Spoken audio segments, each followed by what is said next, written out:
live. This Hangout is on air. It's live. Woohoo! Yeah, exactly. So that's better. Is the sound better? Oh yes, the sound is perfect. Wicked, excellent. Okay, cool. Well, let's hope it stays like this then. Okay, well, look, let's have a quick introduction. My phone's on silent. I've got my coffee in front of me. I've got some water next to me. A very quick introduction. I'm Paul Wakefield, and in the last, I don't know, month or two, I've just set up what's called the Freedom Lifestyle Academy. Online coaching program, online membership.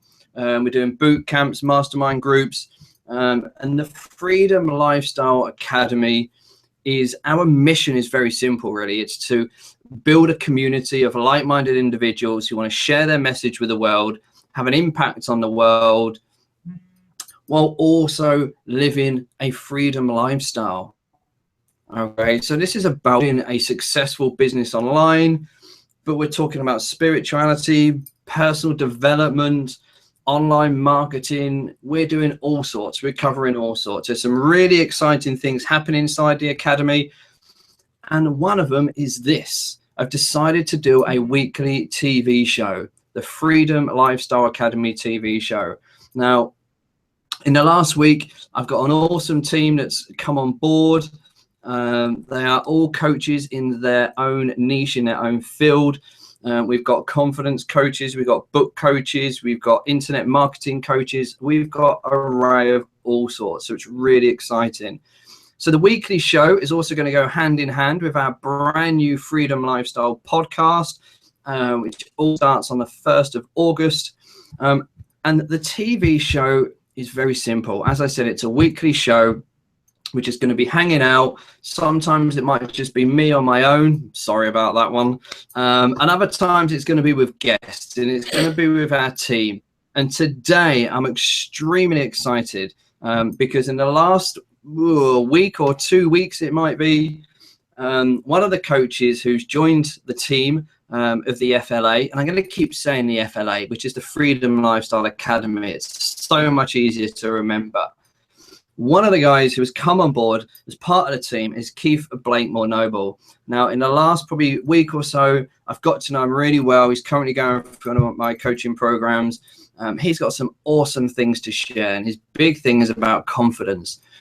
So for me, I thought there's no better way to start and kickstart the Freedom Lifestyle TV show by having Keith on here to talk about confidence, because I believe that there are thousands, if not millions of people around the world who want to live this freedom lifestyle. But the big thing that is stopping them is the confidence. It's the confidence in taking the leap, whether that be from quitting a job or just starting something new. Okay. So as we're here, we are live. I'm here in Buckinghamshire, just outside of London, and Keith's up near Scotland way, and he can introduce yourself properly, because Keith, welcome to the call. Introduce yourself, mate. Say hello. Hey, Paul. Thank you for the great introduction. Yeah, my name's Keith Blakemore. I live up in the northeast of Scotland, about halfway between Aberdeen and Inverness.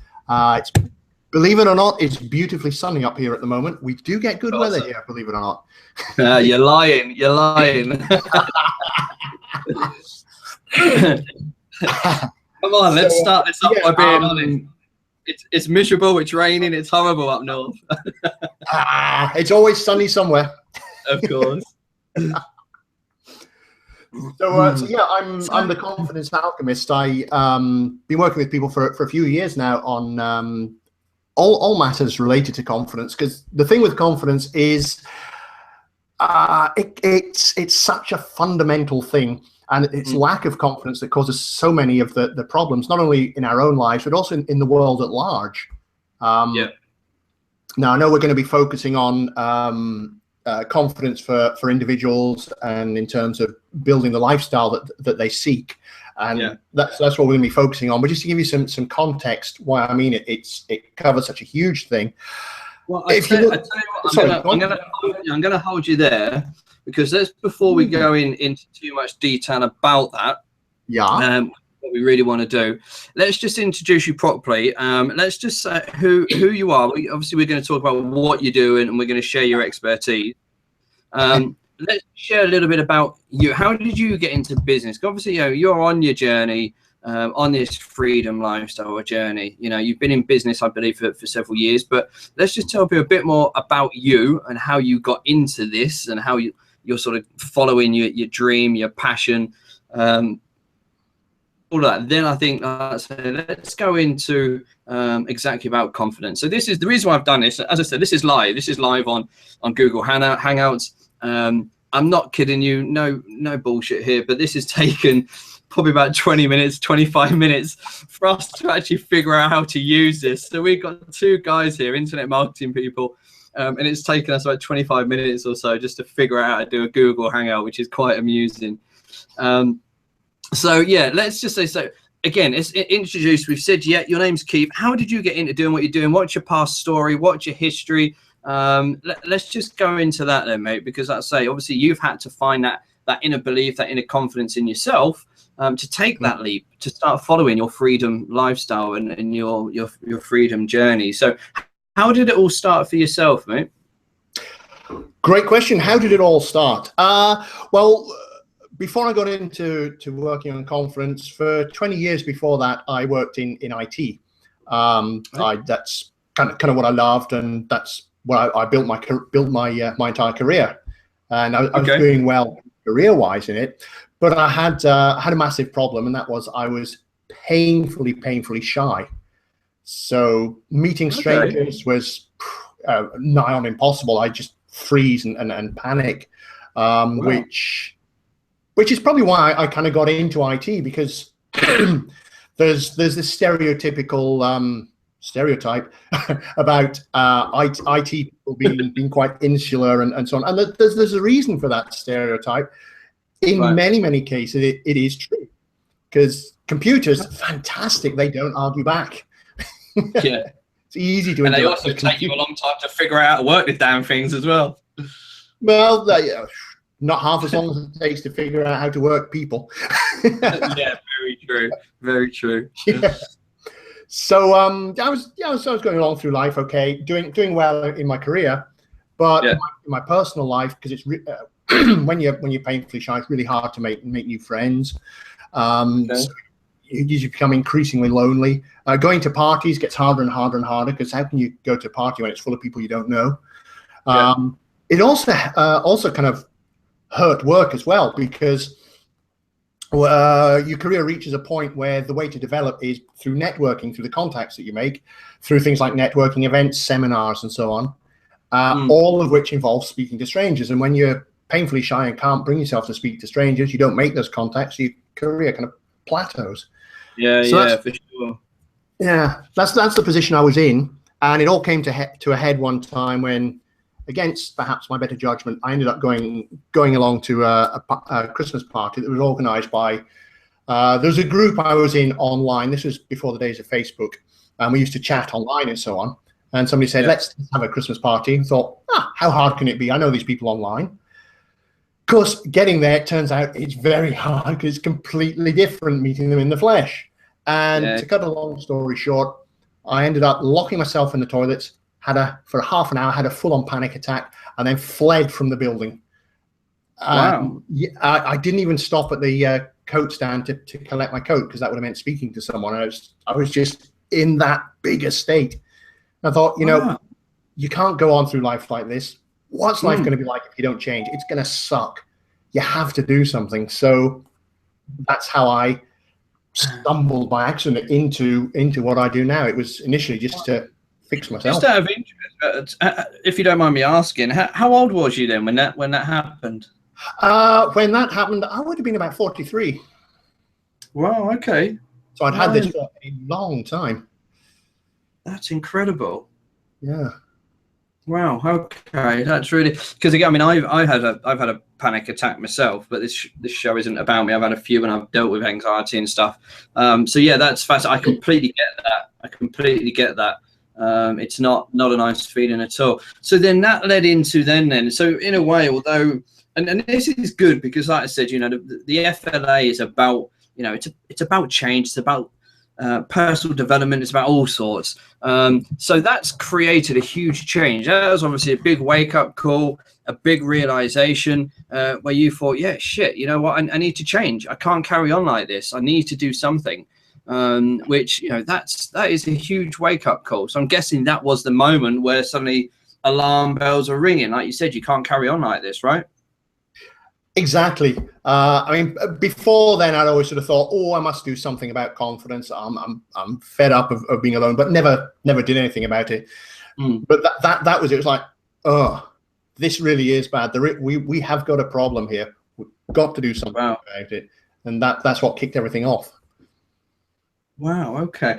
So then, what's intriguing now then is because something that I get asked a lot, and again, I had a call today with someone, and they were talking about, you know, well, I haven't got the qualifications to do this, and I haven't got the qualifications to do that, and, you know, what qualifications have you got, Paul? And I'm like, that's a great question. I love that.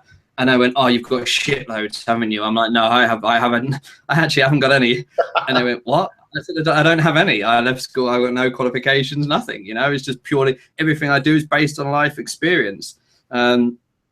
So it's interesting now that, again, you know, I talk a lot, and again, we hear this a lot, especially from people out in America, and I think it's hit the UK a lot over the last few years, but kind of, you know, turning your passion into profit. So in a way, it's kind of, I'm not going to say that what you went through was your passion, because clearly it wasn't, but it's kind of, it's hit alarm bells with you to, like I say, to think, you know what, shit, I need to do something here. I need to change something. I need to do something. I need to change my inner beliefs, my mindset, because like you said, you can't carry on like that. So, and it's interesting because when a lot of people say, Paul, want to set up in business, what do I do? Oh, we've got a fly join us. The one thing I always say to them is write a list down of free interests, free hobbies, and free life experiences. Now, there's 9 potential businesses there that people can set up. So it's interesting that, you know, you've used a life experience to set up a business, which in a way is kind of very similar to me, because as I said, I've dealt with anxiety and panic disorder. My first panic attack near enough at the age of 21.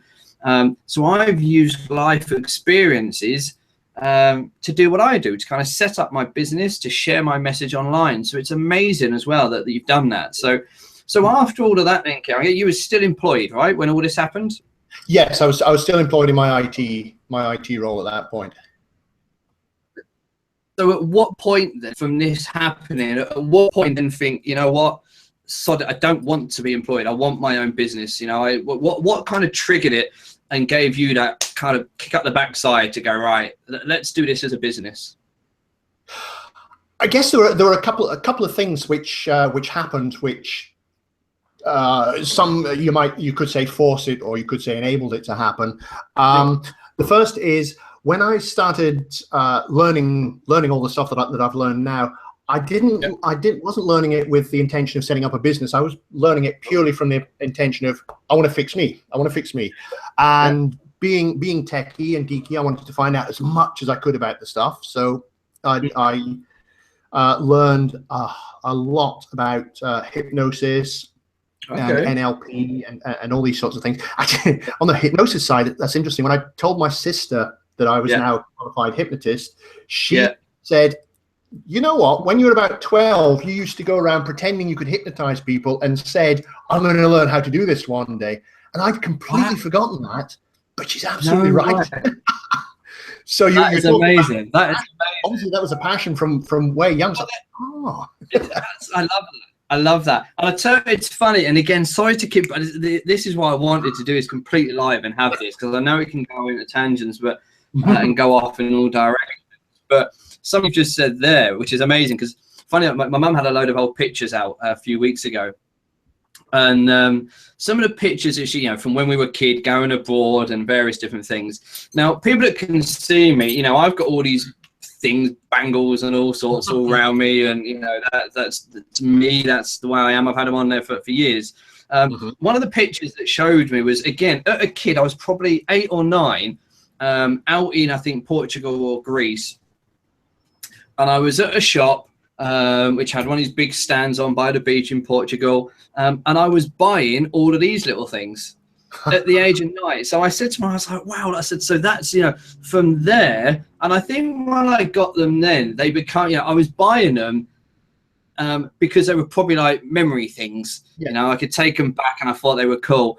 But even now, I'm 39. I've never, ever, ever not worn something on my wrist. I've always had stuff on my wrist. So I kind of looked at it and thought, wow, it's interesting at such an early age. I'd done it and still do it. Then there was a picture again, I think we was in Portugal or Greece again. And I was behind a bar with the barman with a drink, pretending to serve a drink. I love that. Years ago, I actually went on and I managed pubs. I've managed pubs in my life. So I went on to be a pub manager. So it's amazing how even as a kid, how these things, so obviously subconsciously, in personal development, we talk about the subconscious and the conscious mind.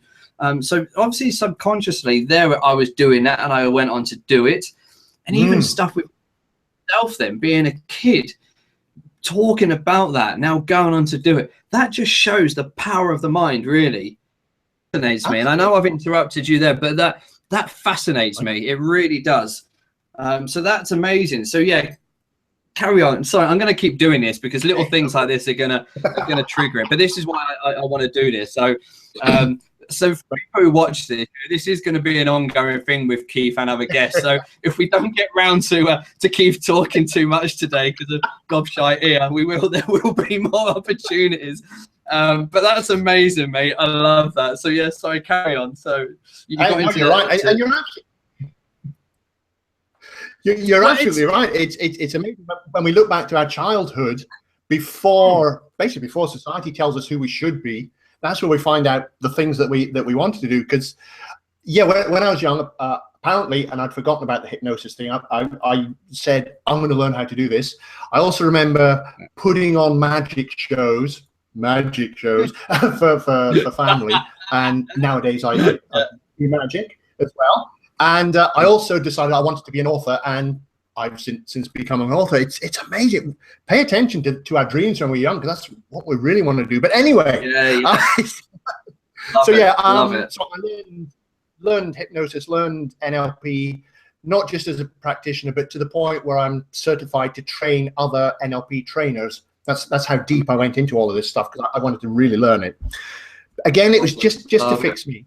But as I was going through it, people kept saying, "Oh, wow, you're good at this." And I was sort of thinking, "Oh, that's very kind of you to say so, but that's just the sort of thing people say in training." Yeah, it's very polite. Yes. But there reaches a point where you sort of have to stop and think, well, hang on. They're all saying it to me. They're not saying it to lots of other people. And I'm always getting, maybe I am good at this. So slowly I started thinking, I quite enjoy this, actually, and I'm good at it. And when you think about it, it's not a million miles away from IT, because in IT, I was reprogramming and upgrading computers. Yeah. Now I'm reprogramming and upgrading the human mind. So there's connections there. So I thought it would be nice to do it. The human computer. Exactly. Love it. Yeah. So I thought, it would be good to do this, but I couldn't set up as a business full time because I can't afford it, and I've got a nice house and I don't want to lose the house. And what if I don't succeed? And you know all the doubts. You'll have heard it from countless people you've worked with. But yeah, I got another good kick up the backside at that point. My job was made redundant, and I'd been there 12 years in that particular role. So I got a substantial payoff. It was basically the company said, "Here's a big wheelbarrow full of cash, never come back." And at that point, I was thinking, well, I don't I don't necessarily believe in fate and predestiny and the universe giving signs and so on, but I thought, if ever there was a sign that it's time to set up my own business, this is it. I've got the skills, I've got the passion. So that's how I got to be doing what I do now. And I carried on studying. I was lucky enough to work with Christopher Howard for a couple of years. Some of your listeners may have heard of him. He's American. He used to be really big in personal development. He kind of took a break now. He's restarting back up again. But it was lucky to work with him for a couple of years, really learning this stuff deep. And now I'm back in the UK. helping as many people as I can with confidence. That's what brought me here. Probably two big things happened in my life. Love it, love it. But it is, you know, I'm very big on law of attraction. I'm just bending down here because for people that can see, that's my vision book, my personal vision book. It's something that I started back in 2009, and the first pictures in there, October 2009. It's actually my parents. So I'm very big. I've got all sorts in here. I'm very big with the law of attraction. I think, you know, everything comes our way for. So, you know, little things like that, you know, I look at when I had a panic attack and you know, it was shit. It was scary. But it's led me to do what I'm doing now. You know, I moved up north 10 years ago. I'm back down south now. I moved up north. Things didn't work out really as they should have, but you know, who says that they should have? But they didn't work out as planned, and started a business. Similar to you, I'm an author. I'm a published author, which I never thought I would be. So, you know, things happen for a reason, and I do believe that. You know, it's very much, there's a lot of people going, it's just a coincidence, it isn't. Yeah, really, I do believe, you know, we create our life, we create our future, we create the path that we go on. You know, and that is really, again, you know, goes back to the freedom lifestyle. If we create it all, you know, we sit here and this, we're not happy with that, we'll do something about it, you know. And a lot of the time, circumstances and the way life goes on, it does contradict to us, and it puts down that route of where we're going. You know, the fact that I've built my business online and become, you know, a relatively successful, or pretty, you know, well, I sound a little bit arrogant, but a successful internet marketer. I never thought that. You know, I'm building websites now. I'm doing marketing campaigns online. Flipping it, you know, if you would have said, I can remember being at school doing business studies, and the guy I sat next to, you know, he was a real IT guy. At the time, although I was a kid, I had 2 jobs. I used to give him a little bit of money every now and a week just to help with my stuff for computers. I was useless with business, you know, and now, like I say, well, 9 years I've been in business, and what, so, you know, life takes us where we go. It really is incredible. It really is. It fascinates me. And, you know, to think that we've got this opportunity to create this freedom lifestyle, it's just absolutely amazing. It really is. So when did you actually start the business then, Keith? So I started the business 6 years ago. That's when I first got into it, and that was very, very, very slow beginnings. But we've all got to start somewhere.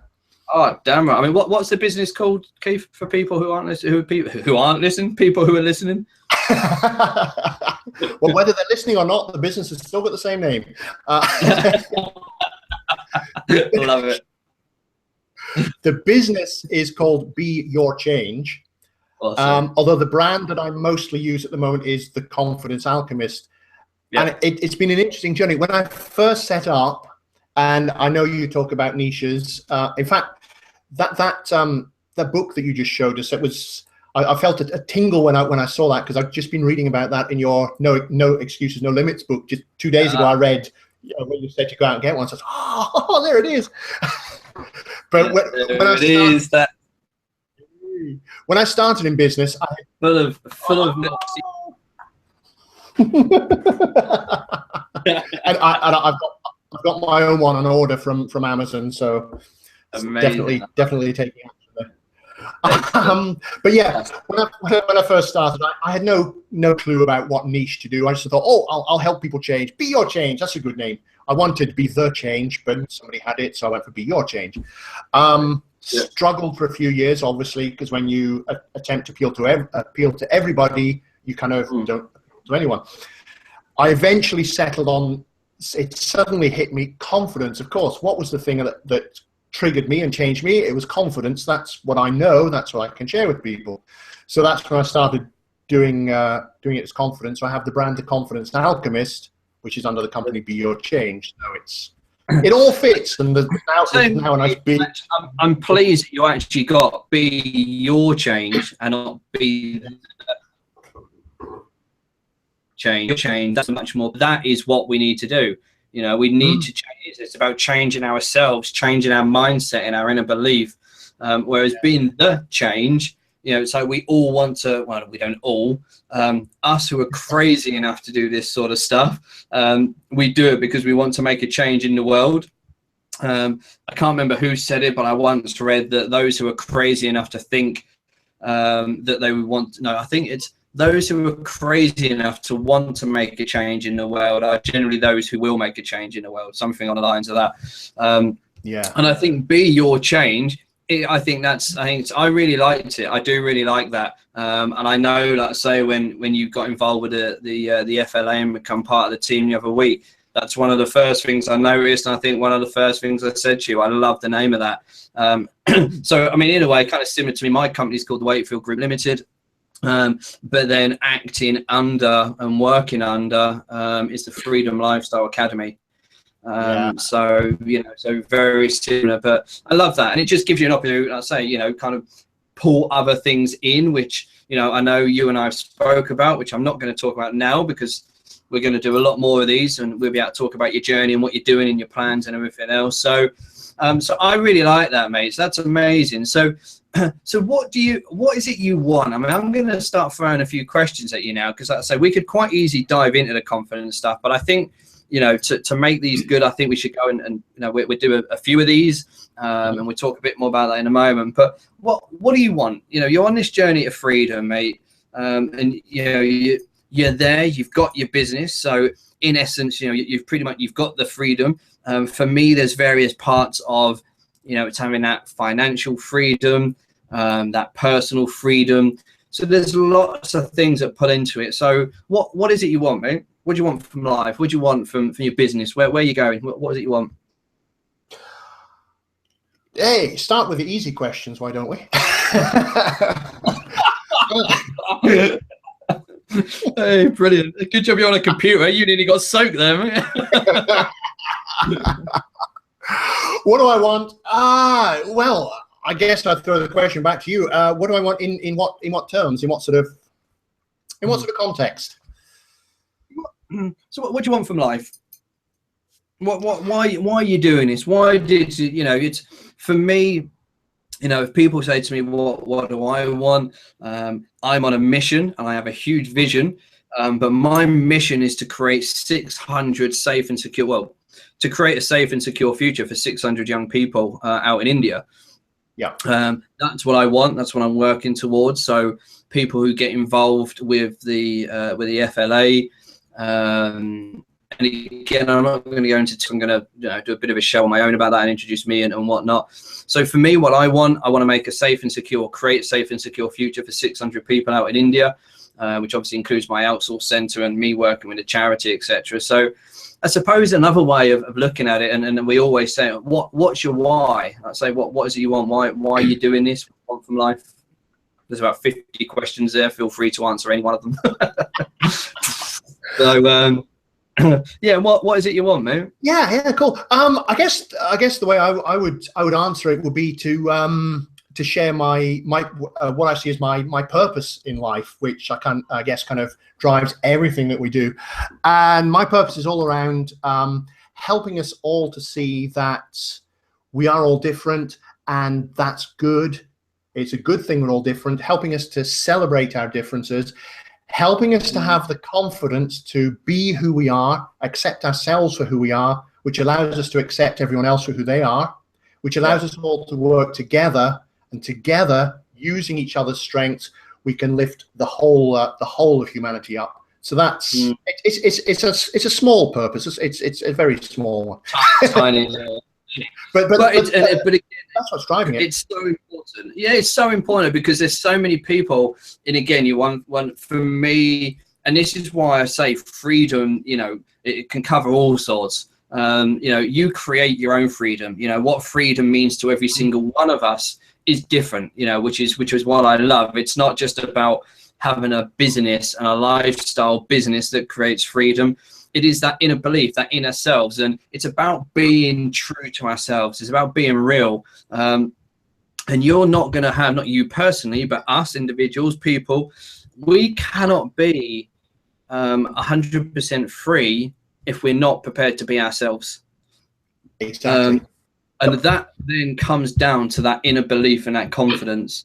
You know, I mean, I'm sat in Algene, so I'm full of tattoos. I've got my big baggy India yoga pants on, which, you know, that's just me. You know, I am this kind of hippy dippy spiritual kind of dude, but I like that. You know, I'm free to myself. I like who I am. And again, it's the old sort of cliche, and I know I keep sort of dropping them here, but it's about, you know, having the confidence to love yourself.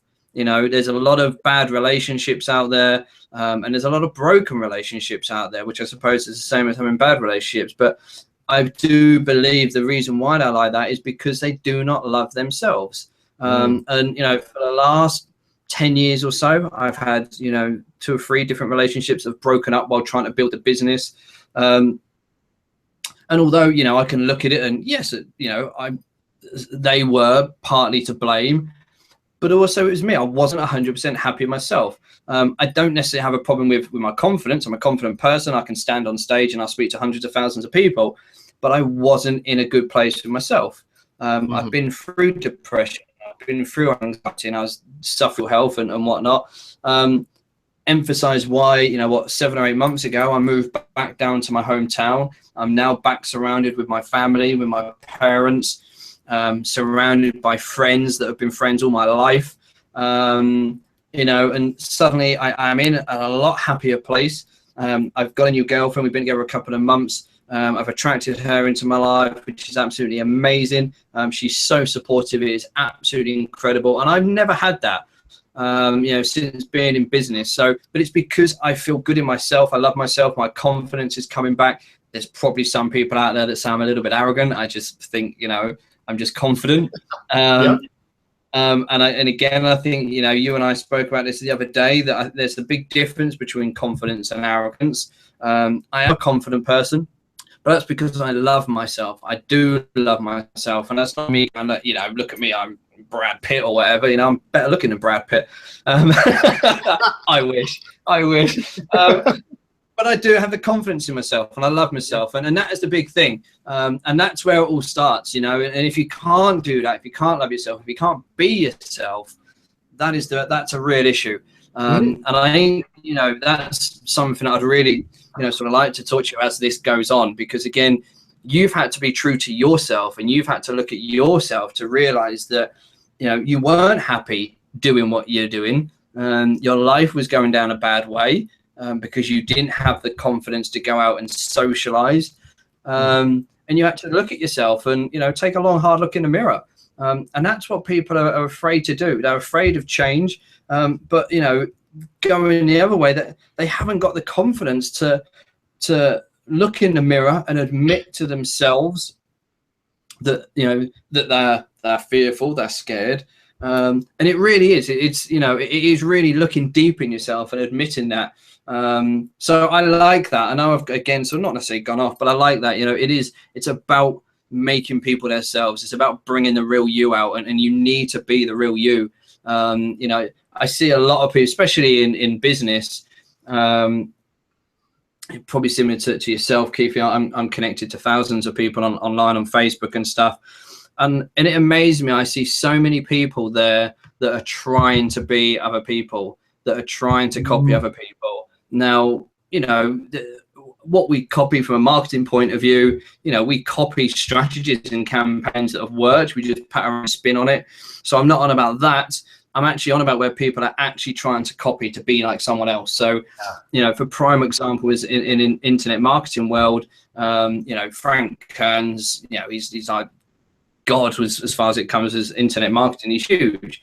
It's amazed me how many people want to be Frank Kern, you know, and it's like, well, just be yourself. Use Frank Kern's strategies, but be yourself, you know, and people aren't. They're very quick. They want to be someone else. And then they start positioning themselves as this other person, which to me then just shows that they don't have the confidence in themselves, which is a shame. It is a real shame, because there's a lot of people out there with a lot of talent, a lot of knowledge, a lot of expertise, and a lot to give. but they don't have the confidence to be themselves.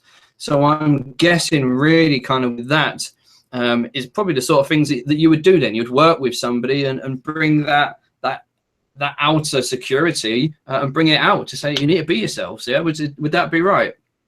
Absolutely. I mean, you touched on something there.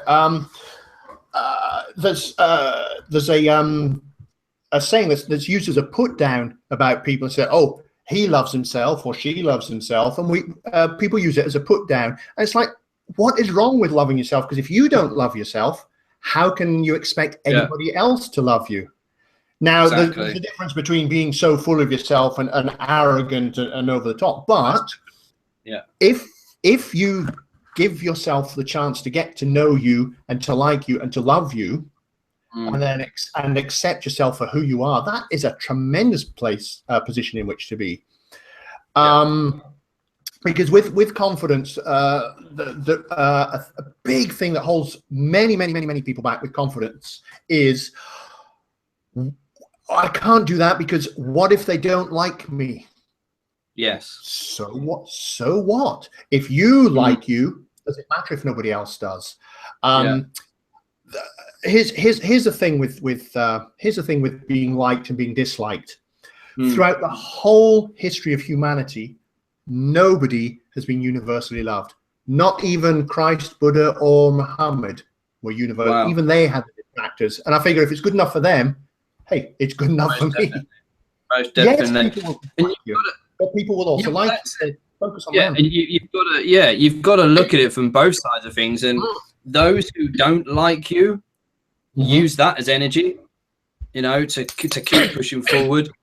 And obviously those who do love you, accept the fact that they love you for you. We've just spoke about the law of attraction, and I know when I went into business, I wanted to help everybody, and I can remember my dad saying to me, Paul, you can't help everyone. And I was like, but I want to. It's like, but you can't. I'm like, but I want to, and then obviously as time goes on, you then realize that those that you will help are those that are in sync with you. They get you, they understand you, and you've attracted the right people to you. You've attracted those people because you love yourself and you are putting the right message out there. And so those who don't like you, cool. Not everyone's going to like you, but use them as energy, to keep going.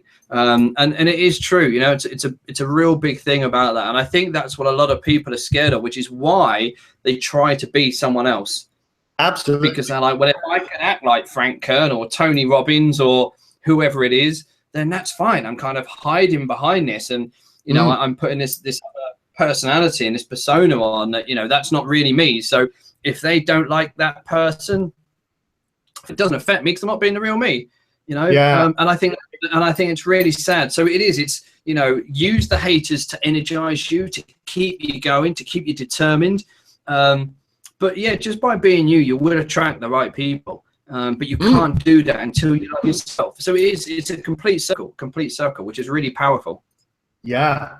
I mean, there's a couple of things I'd say on that is, I mean, anytime I go on stage, I know, and anytime anybody goes on stage, it's the same for them, but I know that in the audience, there will be some people in that audience who take an instant dislike to me. And the chances are they probably don't even know why. And there's nothing I could say or do that will change their mind. And hey, that's absolutely fine. There are other people there who will like me. So focus on the people who will like me. And you talk about people going out there and pretending to be Tony Robbins or pretending to be like Tony Robbins. Basically, they're wearing masks. And when we wear all these masks, we hide the real us, because all we do is stop people liking us for who we really are. And that once we can reach the point of saying, well, look, this is me, this is who I am. If you don't like me, hey, that's cool, no problem. I'm going to hang out with these people who do like me.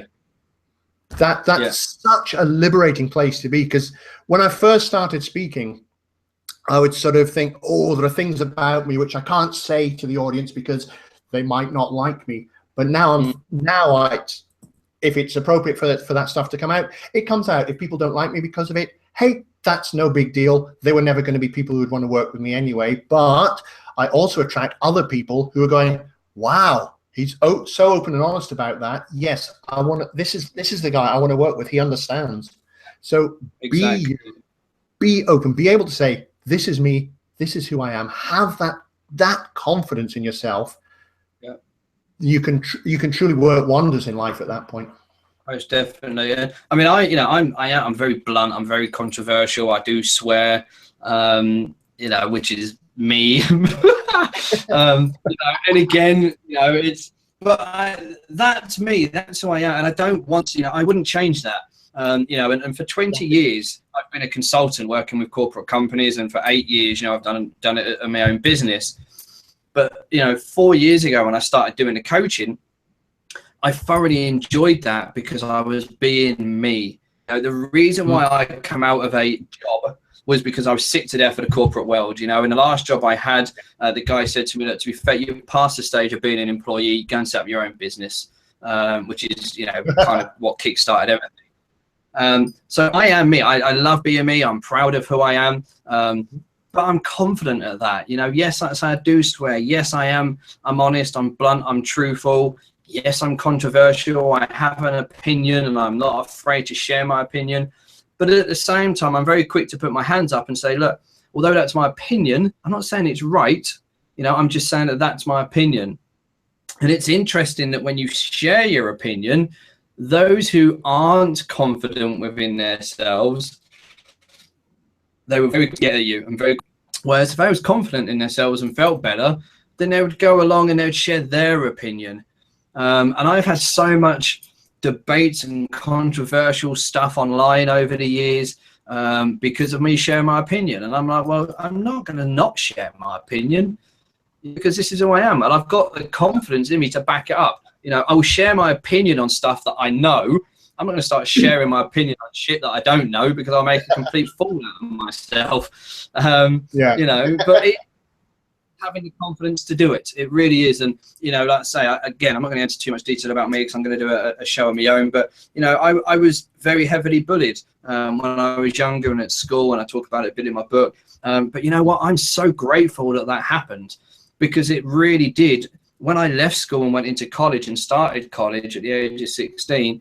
I could then become the real me because I'd gone through about 3 or 4 years of being really heavily bullied where, I had to try and be someone else and pretend to be someone else. I got arrested. I was in trouble with the police. I was doing drugs. I was doing all this shit to try and fit in because I was scared to be myself because these idiots were bullying me.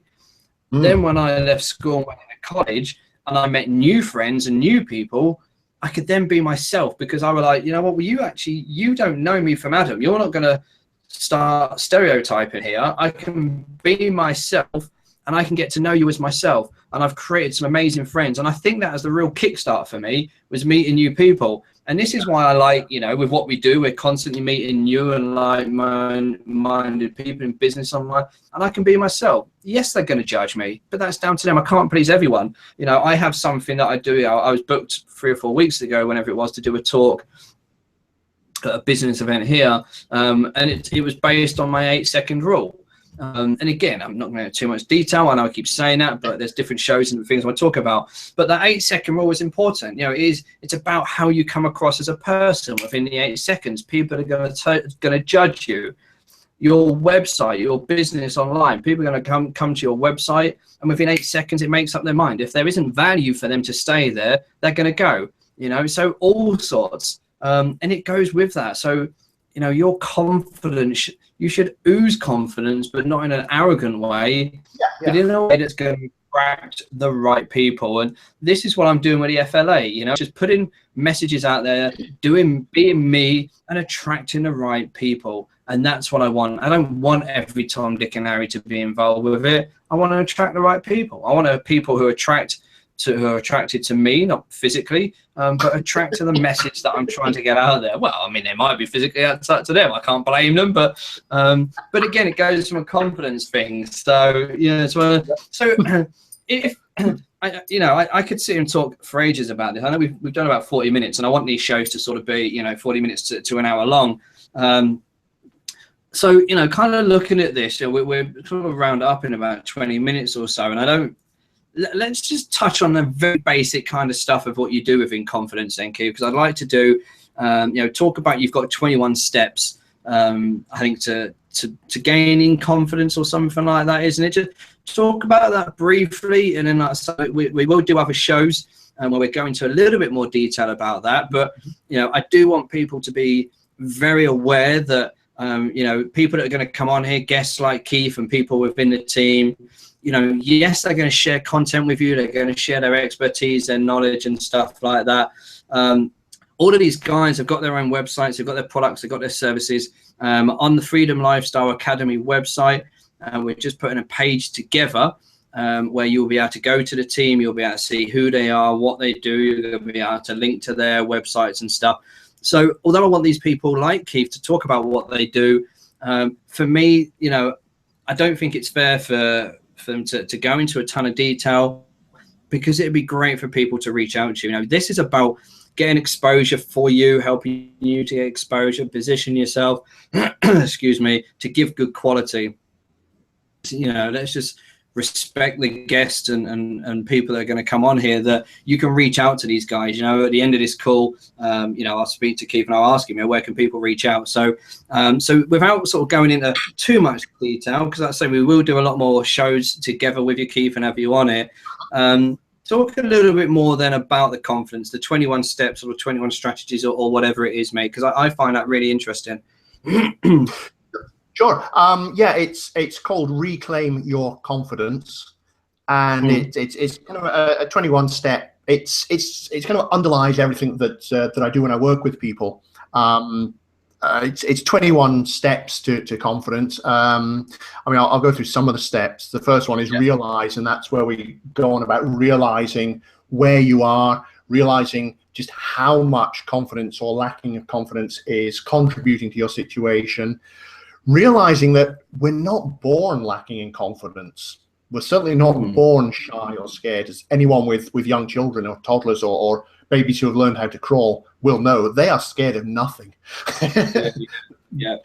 The parents often get terrified of what the child is up to. Get off the ceiling, but the child. Yeah, exactly. But it's interesting though, because obviously with that, like I say, we're not, when we're born, it's not the lack of confidence. We don't know the consequences, do we? Exactly. It's the lack of fear. And I think that is the big issue. We start fearing things like, I'm fearful of heights. I can't stand heights. In some places when I've traveled out to India and gone over some ridiculous bridges and all sorts, I'm absolutely petrified. And again, it's that confidence thing. I don't want to walk over there because I haven't got the confidence in doing what I'm doing. But it's actually because of not necessarily the confidence. It's I get the consequences. I'm fearful of the consequences and what could happen. So then suddenly it's it might be walking over a bridge where I'm like, I haven't got the confidence in this bridge, because if it collapses, then I'm going to hurt myself. So it's interesting, because I say, we're not, when we're born, and again, I sort of touched briefly in my book about that sort of thing, but when we're born, we don't. We're clueless, absolutely clueless, which is amazing. So yeah, I've interrupted once again. So carry on, Keith. I was going to say, that's interesting, your fear of heights. When next time we meet up, remind me, if you want, we can do a single session and that fear of heights will be gone completely, because I've worked with so many people on phobias. Oh, wow. Every single one of them, their phobia has been gone in a single session. The longest it's taken 1 hour. The quickest one was 10 minutes. And their phobia's gone completely. So. Oh, amazing. Okay. Excellent. Yeah. Okay. Awesome. That's something we keep people up to date on that one. That'd be amazing. Awesome.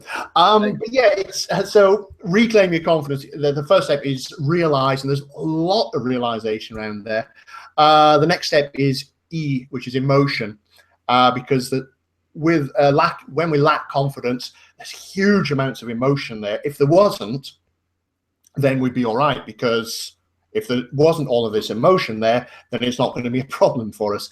So it's all about dealing with that emotion. The terror, the fear, the anxiety, eliminating all of that, changing the decisions that we make. Because at some point in our life, we made the decision, I can't speak to people, I can't walk over that bridge, I can't, whatever it is. We made that decision based on the best evidence that we had at the time. And with all the information we had at the time, that was the best decision for us.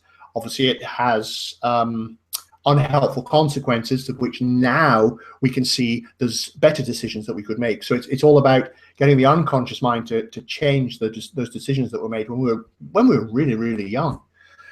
Once once we've gone through that, which is just the first 3 steps, that makes a tremendous change. That affects tremendous change in our confidence and our ability to go through these things. There's many other steps, including, you see, when I created this, I had looked at other confidence programs after I'd gone through my stuff. And what I did notice was a lot of or all of them, they make you confident, they get rid of the fear, and then that's it, which is great. But when you think about it, if you're scared to speak to strangers, get rid of that fear. You can now go up to a stranger, and what do? I've got the confidence to come up and say hello to you, and I don't know what to do next because I've never done this before. And that's the position I found myself in when I got rid of my fears. It's like, well, I don't know how to make conversation. I don't know how to. So I've studied all of those things as well. Learned the hard way many times how to go about it. So that's all part of Reclaim Your Confidence. How do you create killer conversation with complete strangers? How do you walk into a room full of strangers and leave it a room full of friends? By the end of the program, that's not a problem. The way I the example I gave is, if you came to me and said, I want to be totally confident that I'm a great brain surgeon, I could instill all that confidence and the belief in you, so you would absolutely believe you're the best brain surgeon in the world. But you then get into the theater, you're going to be rubbish because you haven't got a clue what to do. So developing the confidence is one step. Then it's, what do you do with it? Now you're confident that you can do these things. How do you actually go about doing them? And that's why it's a longer program, because you've got to basically learn all these things that lots of other people have learned as they were growing up. So that's, in a nutshell, that's Reclaim Your Confidence. That fascinates me, because there's 2 things that I'm thinking.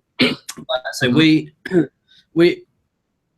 born, as we said, not being confident. So do you think, I know, when I'm kind of speaking for myself here, that I've always been a confident, well, not always, but the older I've got a confident person. But then sometimes things happen in life that knock your confidence. Yes. Okay, I do get that. But do you think then that is confidence, the lack of not having confidence, and maybe the lack of obviously having too much confidence, is it always related to something that's happened to us in life? Because you said yourself, you was in IT and you were very much, you didn't have the confidence to go out and speak to people. Well, looking at your personal circumstances, was there something that happened in your life, and you don't have to go into it now, if ever, it's just a question, but was there something in your life then that triggered something that made you like that? Do you get what I mean? Because let's say is that what confidence is really about? If we dig deep into it, is it always based around something that's happened in our life, whether it be as a kid, teenager, or an adult, that affects the confidence within us? Yes, and the short answer is yes. It's always a learned response. Almost always it's something that happens when we're young, or it can be traced back to something that happens when we're young, typically before the age of 7.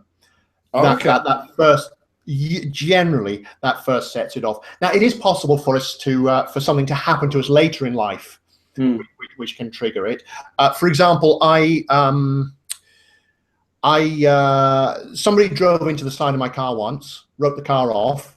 I got a new car. The very next day, I drove it in the same place. Somebody else then drove into the side of it again. Oh my goodness! Wow. It's just unfortunate, but stuff happens. Yeah. But at that point, I did actually feel very nervous and scared, almost scared of driving in that place. It's like twice that. So now I knew, I mean, I'd driven in that place hundreds of times before. Nothing untoward had happened. It just so happened, wrong place, wrong time, wrong circumstances, I got driven into twice. Right. But that really did make me, that kind of put me off driving for a bit. So I used some of the tools and wiped it, and all fine. But if I hadn't had access to those tools, that could have been enough to potentially stop me from driving. So usually it's something that happens when we're young, and in most certainly not being able to speak, or being scared of speaking with strangers, is absolutely something that happens when we're young. 4 words that we're all told when we're very young. I bet you've been told these. Don't talk to strangers. Strangers. Yeah. Don't talk to strangers. But at no point does anyone say to us, you know what, Paul, you're big enough now, you can look after yourself. It's okay to talk to strangers. Depending upon also in our mind, again, and this is where the mind is so powerful, it's then looking at it and going, who is a stranger? Because we'll go to business events, networking events, and in, you know, so in the dictionary terms of what a stranger is, those people are strangers. We have absolutely no idea who they are, and they are strangers. But yet, from a business point of view, they are very useful connections. Some of them could be very, they could become customers, etc. So it is. I suppose it's, and again, I suppose that goes back to confidence. I'm loving this. That could then be the confidence in yourself to then judge. I say, who is a stranger? Yeah. So that's I'm liking this. Cool. So then, okay. So then, from again within the mind, how do we then mind on who is and who isn't a stranger? Is that, again, you know, I talk about the 8-second rule about grabbing the attention, you know, feeling good within yourself, and by walking into a room, again, you know, feeling strong, standing tall, being confident. Attention. So they look at you and go, wow, he's confident or she's confident, I want to go and speak to them. But then how do we look at, how do we then start? Is it, you know, they say that, I mean, I use the 8-second rule because it kind of relates to everything I do, but it always used to be, you know, we make up our mind on someone within 30 seconds, line or offline, whatever. So how do we do that then? Is that a confidence thing? If someone, you know, we talk about, especially with social media these days, you know, putting loads of crap out there and putting stuff out there, you know, on social media, some of the things that we say, and I've been guilty of it a few years ago when I was going through my bad bit, that, you know, people would have probably looked at me thinking, hang on, this dude used to be really confident, now he's an utter mess, you know. So instantly there goes my credibility. So how does it all operate? Again, because it's obviously down to our mind, the subconscious mind, or the mindset of what we do. How can we judge? You know, it's kind of an awful word, really, judging, because we shouldn't judge somebody. So how do we go about thinking, yeah, they're cool, I'm confident, I've got the confidence to go and speak to them? How does that work? I do, great question. And I guess the easiest way to answer it is, once you've reclaimed your confidence, the concept of a stranger then becomes irrelevant, because when we're lacking in confidence, we have all this subconsciously, don't talk to strangers, because if you talk to a stranger, they'll kill you and you'll die, and mommy and daddy will be very, very upset, and it will all be your fault. So of course we're not exactly a stranger, and we all have our own concepts as we're growing up as to what a stranger is. When I grew up, my parents ran a shop, and we lived in a small village, and you knew all the shopkeepers. So to me, anybody running a shop or a hotel behind the counter, it was not a stranger. They were part of some mythical extended family. And it really, really struck me, because I was at a hotel one time chatting, the lady on reception, behind reception, we were chatting away, absolutely fine. I was then in the bar having a drink. She then came through for something else, started chatting, and I froze instantly. And I was thinking, but I've been speaking with her a few minutes ago. When she's behind the counter, she wasn't a stranger to my mind at that point. But now because she was into a trusted position, she was a shopkeeper, a hotel receptionist, trusted position. But now she was separate. Now she's a stranger. So stranger means different things. Well, you've just used words that I was going to ask. Then, does it boil down to trust? Yes. Well, but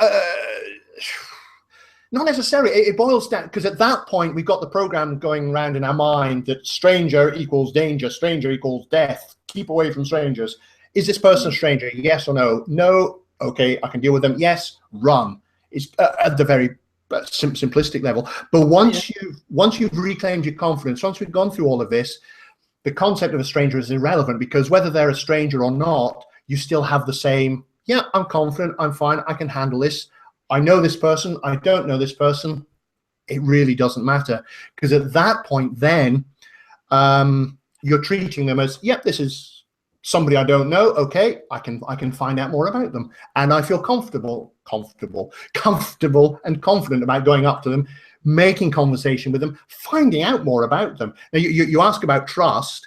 When you start talking with the person and chatting with the person, that's when you can start to get an idea of, is this somebody I would like to get to know more about? Is this somebody I feel I could trust, which will come over time?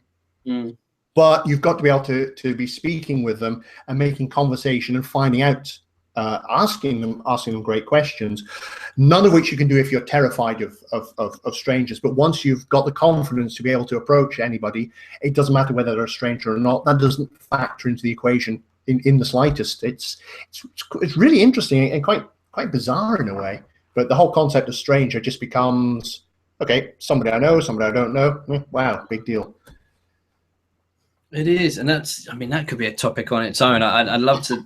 Again, and this is why it's, the mindset is just, the brain is such a fascinating thing, because again, it is, we say don't talk to strangers. I mean, I speak to every Tom, Dick, and Harry. I'm one of those sort of people. But it does kind of fascinate me, because within business, in the last few years, the big thing that's always been spoken about, people will only do business with you if they like, love, and trust you. Again, it's about building up that rapport, building up that relationship, etc. And one thing that I talk about a lot, which saddens me really, that it is a conversation I do have a lot, is the lack of trust that we have with people in the world. And the reason being, if we look at what's happened, there's a lack of trust in politicians. We have a lack of trust within police. We have a lack of trust, do I dare say, in doctors and nurses, maybe slightly, possibly. There's certainly a huge lack of trust in regards to celebrities, because of what's happened over the years, with the paedophiles and all of that sort of thing, without mentioning any celeb names and stuff. So we sadly live in this world where I don't read. I haven't read a paper for God knows how long, but I do watch the news. I like to see what's going on in the world. I'm interested in that. For me, it's education, and I'm educating myself, although sadly a lot of it's doom and gloom. But there is a lack of trust. So I think that this whole confidence thing, again, you could lose your confidence. This is how I'm looking at it now, that you could lose your confidence about yourself due to the skepticism, or maybe you have the lack of trust of other people in society. Does that make sense? Because it's like, well, I don't want to speak to them. I haven't got the confidence to speak to them because the media is telling me that they're a bad person. You know what I mean? Does that make sense? So, if because of that lack of trust, you don't want to get involved with them. So then again, you're kind of losing your confidence. Does that make sense? Do you see what I'm trying to say? Yeah, I get where you're going there. That is an interesting one, and it does kind of touch on something that now is as good a point as any to bring it in, and then I'll get back to what you're talking about. When we talk about confidence, sometimes people say, well, how can I be lacking in confidence because I can X, Y, and Z? But confidence exists in many different areas. For me, when I was in IT, if somebody had said, we need 3 new servers, they're going to be up and running tomorrow morning, can you do it? Yep, absolute certainty. I'm confident I can do that. I need you to go and spend 20 minutes talking to this person. Can you do it? We have different confidence in different things. A classic example is the CEO who's able to address the company meetings or do really tough negotiations, not a problem, without breaking into a sweat. But cannot bring themselves to come to the company Christmas do because just lacks the confidence to interact with people at a social level. So confidence exists in so many different areas. Now, for what which you I were saying, suppose leads on to what I was saying then, because we've lost the confidence in the government. We've lost confidence in celebrities. We've lost confidence in, I suppose, those people within who have authority. You know, we were grown up to be told that, you know, if there's a policeman, go and speak to them. You should always have the trust within, you know, you should always have confidence and the trust in a policeman. Where, you know, in the all right, we're talking about America, but in the last few days, weeks, months, years, whatever it's been, you know, the big thing about the police out in America is, sadly, they are shooting black people at random. To a certain extent. I know that's a little bit deep, but they are. So it's something we've lost. Those within authority who we're supposed to like, love, and trust, we've lost confidence in them. So then that's another confidence side of things, because I suppose we've got to look at ourselves and, well, why have we lost the confidence in them? Is that down to me as an individual? Did you see what I mean? So again, I suppose that could lead to all sorts. It's kind of a different angle, but yeah, I see where you're going. I don't know whether I would say that as a confidence thing. In some, now I want to be careful how I phrase this. I guess in some ways, I see part of it as a good thing, in that in the old days there was sort of automatic trust in anyone in authority, automatically trust, unquestioning. Whatever they say, yep, it's unquestioningly true. Now, because there's much greater awareness that it's not necessarily true, awareness that they're human as well, and they have their own failings, just as we all do, awareness that people in authority are not absolutely perfect. They're just like us, complete with our own flaws. We have that awareness, which leads people to question authority more. And I don't mean from the disobey everything authority says. That's a whole separate thing. But just the don't accept everything they say on blind faith. Accept it as something that they've said, and look for the evidence. What is there to support that? So that we're now not okay. There's less trust, but one could almost say we're less gullible. We're not going to believe everything just because it's said. Which, if we channel that in the right way, is actually a very empowering position, because it means, okay, I can't take what they've said on trust. I have to see if the balance of evidence supports it, which means we start looking in greater detail into everything, which means whenever we make decisions, we're making it from a position of greater information. So in a way, I actually see that if we channel it correctly, I see that can actually be a positive thing for us all in a very bizarre sort of way. Well, I tell you what I'm interested in, and is one last question. I could talk about this forever. I'm really excited about you and I two doing this. This is really cool.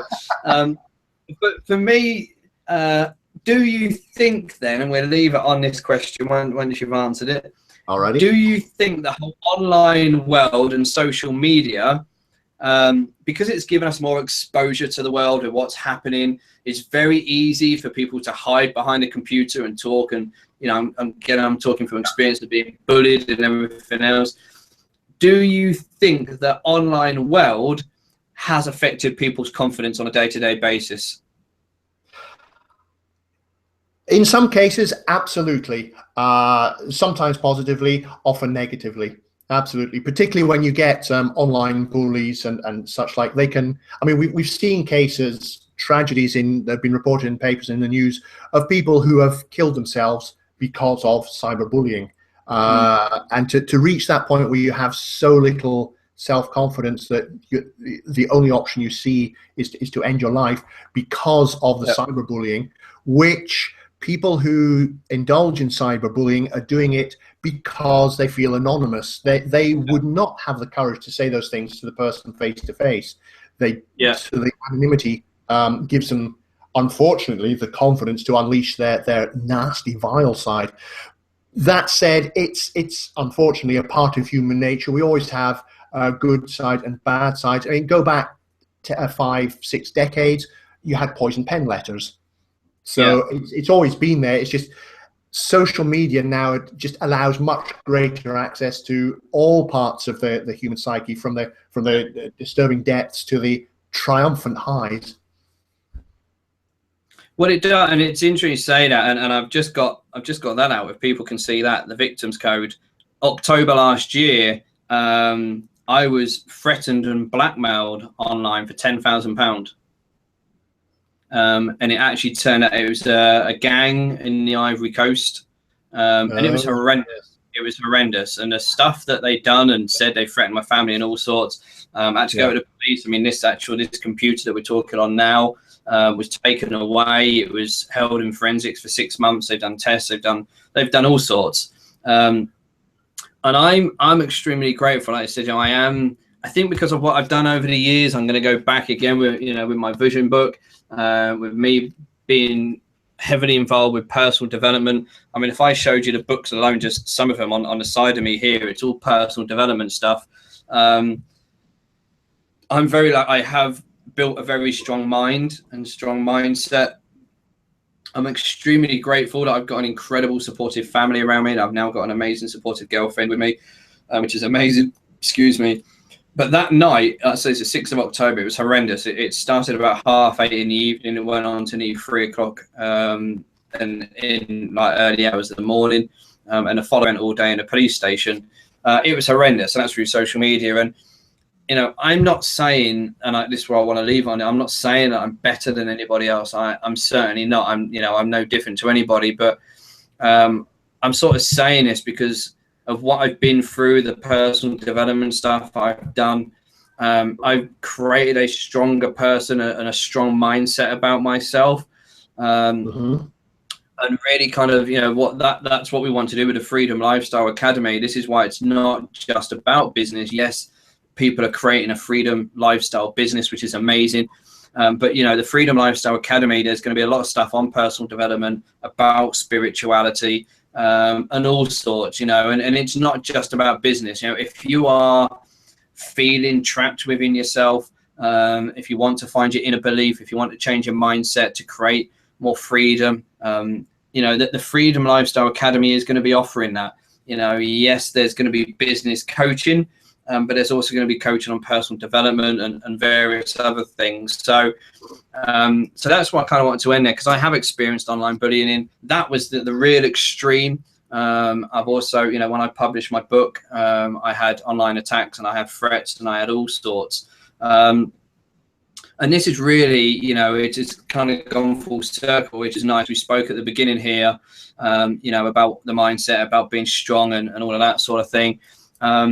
And, we talk about experiences, qualifications. I haven't got any qualifications, but, I've got shitloads of life experience, good and bad.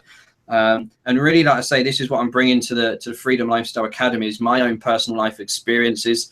Again, life experience from yourself. I'd like to, at some point, because just for people to know, Keith and I, we spoke today. We spoke a few times over the last week or so, but we've only really just got to know each other. I've never met Keith in real life, and I'm really looking forward to it.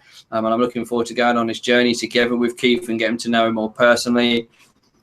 Through my book that I wrote and published a couple of years ago, No Excuses, No Limits, I'm very open about my personal story, about what I've been through, my battles and everything else. And the Freedom Lifestyle Academy is to make you feel comfortable in sharing your message with the world. You have a story. You have a story that you can share. You have a story that can have an impact on the world. You have a story that can make a difference. Whether it makes a difference to one person, 100,000 people, 1 million people, you have a story to share. And the Freedom Lifestyle Academy What we want to do is give you the tools, the knowledge, the expertise. We want you to get involved with a team with people like Keith, and we want to help you do this. You know, you can get the opportunity to work with Keith. And again, you'll be able to contact Keith personally. And if you are losing, or maybe you've lost your confidence, or maybe you haven't been a confident person and you want to work on your confidence, you can work with Keith. As I said, other team members like Colette, who's a book coach. If you want to write a book, you can work with her. If you want to work with me, there's all sorts. So, you know, that's why I wanted to end it on there, because the Freedom Lifestyle Academy is going to be, you know, it's not just about building a lifestyle business. You know, we want to build a community of, say, entrepreneurs, employees, visionaries, people who want to have an impact on the world, people who want to give back, people who want to share their story. I've got a team of experts. I've got my own outsource center in Delhi, 90 employees who can help you share the message. You know, and it might just be the case that you might want to appear on, you know, on the Freedom Lifestyle Academy TV show, which, you know, amazing. If so, get in contact. You know, we'd love to have you on here if you want to share your story. But look, I'm going to end it on there. Keith, it's been absolutely amazing. I'm really, really looking forward to getting to know you better over the coming weeks, months, and years. I hope this is a long journey that we're going to go on together. There's a lot that I know you can share on the Freedom Lifestyle Academy TV show, which I'm really excited about. And yeah, you know, from a personal point of view, I really can't wait to meet you in person, to get to know you better, go on this journey. So, you know, thank you ever so much for being the first team member to come on here and talk. It's been absolutely amazing. It's been fascinating. I could talk to you for hours, which I'm really excited about. And for those who are going to see this, and I say, you know, it's going to go onto the vlog. You can go to freedomlifestyleacademy.com. You'll find it on the vlog. We've got a private group on Facebook. It will go in. It's going to go onto the YouTube channel. We've got a brand new Freedom Lifestyle Academy YouTube channel. We are creating a brand new Freedom Lifestyle Academy podcast. Again, you'll be able to go to Keith's site and find it on there. But I'm going to end it on this. Keith, please, can you just tell people again how they can find you, how they can interact with you? Yes, they'll be able to find you on the FLA website. But if they want to reach out to you personally and speak to you, how can they find you, mate? How can they track you down, please? Thanks. The best way for them to do that is to go to the Confidence Alchemist website, which is theconfidencealchemist, all one word, .com. And on there, they'll be able to find a lot more information. There's a free download, and they can contact me through that as well. Cool. What I will do for those who listen to this and find on our vlog, when this goes on the vlog on the website, there will be a link under the video to Keith's website. So you can click on there and go direct to Keith and find it on there.